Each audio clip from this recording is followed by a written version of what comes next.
হলিউডের superstar Tom cruise পর্দা জীবনের মতো ব্যক্তি জীবনটাও তার দারুণ রোমাঞ্চে ভরপুর। তার প্রেম জীবন সবসময় আলোচনায় থাকে। সম্প্রতি সামাজিক যোগাযোগ মাধ্যমে তার ৩ সাবেক স্ত্রীকে ঘিরে এক অদ্ভুত কাকতালীয় তথ্য ভাইরাল হয়েছে। ভক্তরা খেয়াল করেছেন মিমি রজার্স, নিকোল কিডম্যান ও কেটি হোমস তিনজনই ৩৩ বছর বয়সে টম ক্রুজের সঙ্গে তাদের দাম্পত্য জীবনের ইতি টেনেছেন। অর্থাৎ স্ত্রীদের ৩৩ বছর হলেই ভেঙে যায় টম ক্রুজের সংসার। টম ক্রুজ ১৯৮৭ সালের মে মাসে প্রথম বিয়ে করেন অভিনেত্রী মিমি রজার্সকে। ৩ বছরের মাথায় ১৯৯০ সালে তাদের বিচ্ছেদ হয়। একই বছর ডিসেম্বর মাসে ক্রুজ বিয়ে করেন নিকোল কিডম্যানকে। টানা ১১ বছর সংসার করার পর ২০০১ সালে তাদের সম্পর্কের ইতি ঘটে।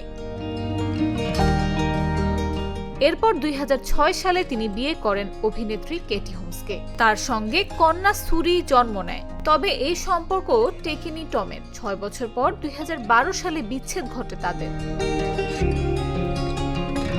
ইন্টারনেট ব্যবহারকারীরা লক্ষ্য করেন ৩ জন নারী বিবাহ বিচ্ছেদের সময় ছিলেন ৩৩ বছর বয়সে। উবার ফ্যাক্টস নামের একটি এক্স অ্যাকাউন্টে পোস্ট করা হয়, টম ক্রুজ তার ৩ স্ত্রীর সঙ্গে বিচ্ছেদ করেছেন যখন তাদের বয়স ছিল ৩৩।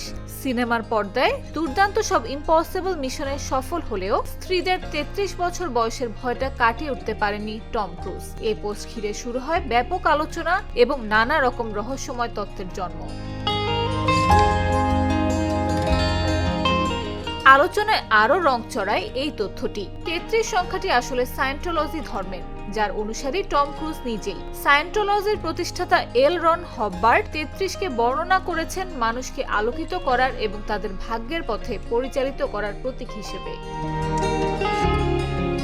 এই সূত্র ধরে অনেকেই ধারণা করছেন হয়তো এই সংখ্যার সঙ্গে টম ক্রুজের ব্যক্তিগত বিশ্বাসের কোনো যোগ আছে। যদিও বিষয়টি সম্পূর্ণ অনুমান নির্ভর। সব মিলিয়ে টম ক্রুজের ৩ বিয়ে, ৩ বিচ্ছেদ আর ৩ নারীর একই বয়সে বিবাহ বিচ্ছেদের কাকতালীয় তথ্য অবাক করছে বিশ্বজুড়ে ভক্তদের। নাফিস আব্দুল্লাহ, জাগো নিউজ।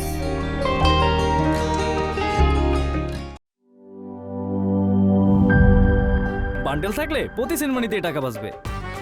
বিকাশ সেনমানি বান্ডেল কিনে জিতুন প্রতি লেনদেনে।